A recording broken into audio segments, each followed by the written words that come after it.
Assalamualaikum warahmatullahi wabarakatuh. Kembali ke Kula Cerita. Oke, pada kesempatan ini saya mau cerita satu cerita yang saya baca waktu saya belajar di Fakultas Psikologi begitu ya. Jadi cerita ini pertama kali saya baca di bukunya Pinel kalau nggak salah, tentang biopsikologi. Dan di dalam cerita ini ada cerita yang sangat eh, gripping begitu ya, sangat menarik buat saya dan sampai sekarang pun masih berkesan begitu untuk saya. Dan eh, kalau saya ceritakan lagi ini, saya mengambil sumber dari sumber aslinya, yaitu buku berjudul The Man Who Mistook His Wife for a Hat, yaitu kumpulan memoir dari seorang neurologis bernama Oliver Sacks. Dan kisah ini ada di kisah kedua di dalam buku tersebut dengan judul The Lost Mariner. Tapi saya lebih familiar dengan judul yang ditulis oleh Pinel di bukunya, yaitu A Man Frozen in Time, seorang laki-laki yang beku dalam waktu. Ceritanya begini. Pada tahun 1975, seorang neurologis bernama Oliver Sacks ini mendapat tugas untuk memeriksa seorang pasien begitu di satu tempat penitipan orang begitu ya, tempat yang merawat orang-orang yang sudah tua ataupun tidak bisa hidup sendiri, punya masalah gangguan mental dan lain-lain. Nah, di sini dia dijadwalkan untuk bertemu dengan seorang bernama Jimmy G. Jimmy G ini di catatan pemindahan pasien dituliskan dia itu mengalami kebingungan, disorientasi, dan lain-lain. Maka ketika si dokter ini, si neurologis ini bertemu dengan si Jimmy G ini, dia merasa heran. Karena orang ini tampaknya baik-baik saja, tidak ada masalah dengan dirinya. Dan ketika bertemu, dia terlihat sangat ramah, dia tampilannya sangat rapih, baik begitu, dan terlihat sebagai orang yang pandai begitu. Ketika bertemu, si Jimmy itu menyapa si neurologis dengan, "Hey dok, apa saya harus duduk di sini?" Dia menyapa dengan ramah begitu, kemudian duduk berbincang dengan si neurologis, dan seperti biasa neurologisnya itu menggali informasi dari si Jimmy begitu. Jimmy cerita dari masa kecilnya. Dia lahir di satu kota kecil di Connecticut di Amerika. Kemudian dia tumbuh di sana, kemudian dia sekolah, itu diceritakan dengan vivid begitu ya, dengan ingatan yang masih bagus sekali begitu kan. Hari-hari SMA-nya apalagi dia bisa menceritakan banyak cerita ketika dia SMA. Kemudian dia juga cerita bahwa setelah lulus SMA itu dia ikut militer begitu ya, dia di draft, dikirim untuk beroperasi. Dan karena dia itu sejak SMA sudah sangat menggemari matematika, fisika, dan engineering begitu, dia kemudian menjadi seorang operator radio begitu di militer. Dan setelah mulai cukup lama di militer, beberapa waktu dia ditempatkan sebagai asisten operator radio di satu kapal selam milik Amerika Serikat. Nah, dia cerita ini dengan sangat intens begitu, sangat semangat. Dia juga menceritakan kakaknya yang mau menikahi seorang perempuan dari Oregon begitu. Tapi kisahnya itu ketika sampai di situ di masa-masa tahun 45 ya, ini kejadiannya tahun 1975 tapi dia cerita sampai tahun 1945-an itu. Di situ mulai terjadi hal yang aneh. Si neurologis ini mulai menemukan satu hal yang janggal dari orang ini. Dia mulai berbicara tidak lagi dengan past tense atau masa lampau begitu, tetapi dia mulai bercerita dengan present tense begitu.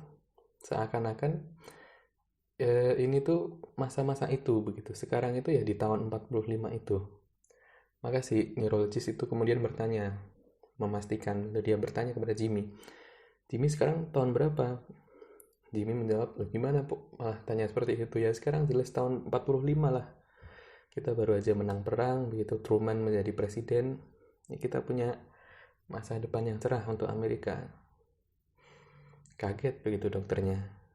Loh, orang sepandai ini begitu, kok dia bisa nggak tahu sekarang tahun berapa gitu. Dia mengira sekarang itu tahun 45, padahal sekarang tahun 1975. Kemudian dia tanya lagi, Jimmy, menurutmu kamu tuh sekarang umur berapa?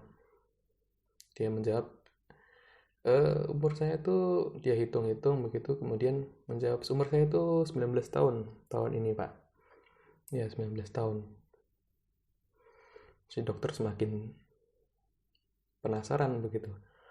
Lelaki ini meskipun kelihatan rapi, ramah begitu, tapi rambutnya itu sudah beruban begitu. Dia itu usianya terlihat orang usia 49 tahun begitu. Memang usianya 49 tahun, tapi dia ketika ditanya usianya berapa, dia menjawab, saya itu 19 tahun.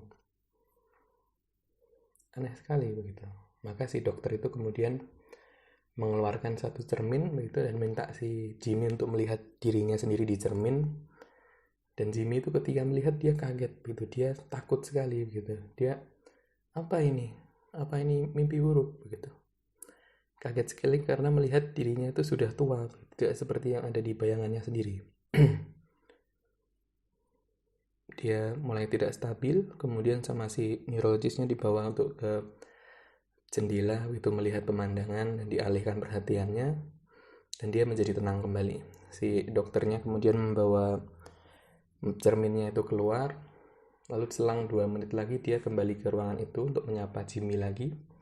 Sebenarnya dokternya itu juga merasa, waduh, kenapa saya terburu-buru melakukan itu tadi gitu ya, takut kalau ada apa-apa sama pasien ya kan.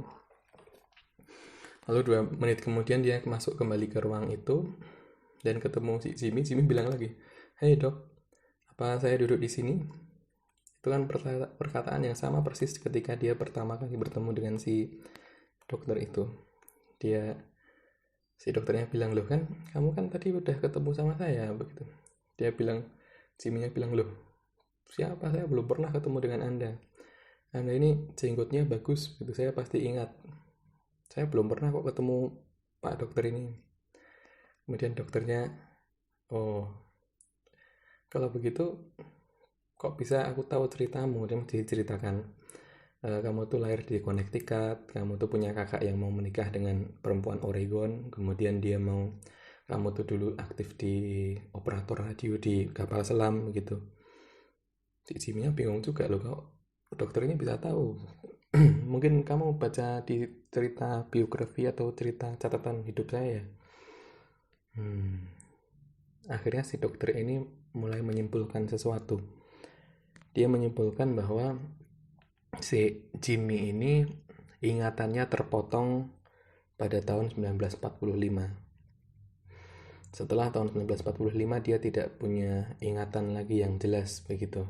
Setiap kali dia diperlihatkan sesuatu yang muncul setelah tahun 45, dia pasti bingung begitu. Dia pasti tidak stabil gitu. Misalnya dia diperlihatkan kapal perang yang tahun 45 belum ada, dia pusing, bingung begitu. Kemudian ketika dia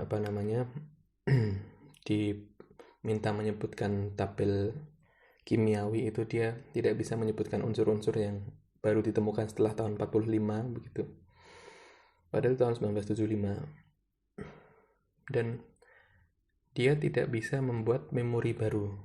Jadi setiap dia mengalami sesuatu, beberapa menit kemudian tuh dia sudah lupa. Misalnya ketemu si dokter tadi, ditinggal 2 menit tuh dia sudah lupa kalau dia pernah bertemu dengan orang ini. Dicek juga dengan permainan-permainan, si dokternya menyembunyikan barang di tangannya, ditanya itu apa begitu. Setelah beberapa waktu, Jimmy pasti lupa. Dia bahkan tidak ingat kalau si dokter itu menyembunyikan sesuatu. Bukan hanya lupa barangnya apa, dia bahkan lupa bahwa dia sedang bermain game itu. Nah, kondisi Jimmy ini menjadi kondisi yang sangat langka dan sangat menarik begitu ya. Biasanya orang-orang yang mengalami amnesia parah atau ketidakmampuan membuat memori itu orang-orang yang memang otaknya itu mengalami gangguan yang cukup parah, misalnya ada tumor atau lain-lain. Tapi Jimmy ini enggak begitu. Dia intelijensinya tidak ada masalah begitu. Bahkan ketika dicek IQ-nya dan lain-lain itu semuanya bagus begitu. Masalahnya satu, ingatan gitu. Dia tidak bisa memproduksi memori yang bertahan selama beberapa menit. Itu pasti semuanya akan langsung lupa. Dokter ini akhirnya kemudian mencari tahu kasus-kasus yang serupa, begitu ternyata ini adalah kasus yang diberi nama Korsakoff Syndrome, satu sindrom yang membuat penderitanya tidak bisa membuat ingatan baru. Dan penyebabnya disinyalir adalah karena terlalu banyak minum alkohol begitu. Tapi meskipun begitu, ini kasus yang sangat langka, ya, tidak banyak terjadi. Nah, si Jimmy yang tidak bisa membuat ingatan baru itu seakan-akan dia adalah laki-laki yang beku dalam waktu. Dia tidak bisa membuat kenangan baru, dia hanya bisa mengingat sampai tahun 45 ketika dia bertemu temannya mau melakukan sesuatu, dia akan lupa lagi begitu. Dia tidak bisa mengenal seorang yang baru lagi begitu. Dia hidup hanya di saat itu saja, di momen itu saja. Dia tidak bisa memikirkan begitu. Bahkan dia nggak tahu kenapa dia ada di rumah sakit atau rumah penitipan itu. Teman-teman, kalau kita merenungi kisah ini begitu, ketika saya membaca itu saya betul-betul merinding begitu ya waktu pertama baca. Kemudian kita renungi, pelajaran yang bisa didapat dari ini adalah, menurut saya salah satunya adalah betapa kita itu kadang-kadang memang tidak menyadari sesuatu untuk kita syukuri begitu. Betapa besar nikmat bernama memori atau ingatan itu. Kalau kita nggak bisa buat ingatan baru, betapa sulitnya hidup ini. Betapa kita akan merasa sendiri begitu. Kita nggak bisa berbagi kekhawatiran kita karena bahkan kita nggak tahu kekhawatiran itu apa begitu. Kita nggak tahu kita itu siapa, atau kita itu sedang memiliki kekhawatiran apa, itu kan kita juga nggak tahu gitu, karena setiap 2 menit itu ingatan kita hilang. Betapa besar begitu nikmat Allah akan memori ini. Oh ya, memang amnesia itu ada 2 jenis begitu ya, retrograde sama anterograde begitu. Retrograde amnesia adalah amnesia masa lalu begitu, jadi dia lupa masa lalu yang biasanya ada di sinetron-sinetron ya. Sedangkan anterograde itu adalah amnesia yang artinya tidak bisa membuat ingatan baru. Nah, kasus ini membuat kita sekali lagi bertanya-tanya pada diri kita sendiri.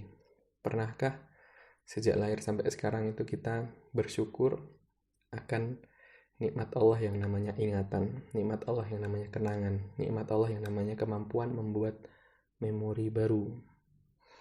Pernahkah kita mengucap Alhamdulillah itu dengan di pikiran kita mensyukuri ingatan kita? Betapa nikmat Allah itu la tuhsuha, kamu gak akan bisa menghitungnya begitu. Pasti akan ada yang luput dari hitungan kita itu, saking banyaknya nikmat itu. Nah teman-teman, mari kita bersyukur kepada Allah bukan hanya dengan mengucap hamdalah, tapi juga dengan berusaha mengisi ingatan kita itu dengan yang baik-baik. Jangan sampai ingatan yang sangat berharga ini justru terisi oleh hal-hal yang dibenci oleh Allah, hal-hal yang diharamkan, hal-hal yang membawa kita kepada keburukan. Mari kita isi dengan yang baik-baik ya, hal-hal yang baik begitu. Jangan lagi diisi dengan kita terus mengingat-ingat kesalahan orang lain, kita semakin memperdalam rasa benci kita terhadap orang lain. Isilah begitu dengan yang membuat kita semakin dekat kepada Allah. Seperti itu. Jadi teman-teman, ingatan ini adalah satu nikmat yang sangat besar. Mari kita syukuri, dan mungkin itu saja yang bisa saya sampaikan di Kulak Cerita kali ini. Semoga ceritanya menarik dan teman-teman bisa mungkin kalau pengen baca bisa cari bukunya. Judulnya The Man Who Mistook His Wife for a Hat, ya, laki-laki yang salah mengenali istrinya sebagai suatu topi begitu. Aneh sekali judulnya memang. Penulisnya Dr. Oliver Sacks, seorang neurologis begitu. Terima kasih sudah mau mendengarkan. Semoga podcast ini juga menjadi salah satu ingatan yang bermanfaat di dalam jutaan ingatan yang ada di dalam kepala teman-teman.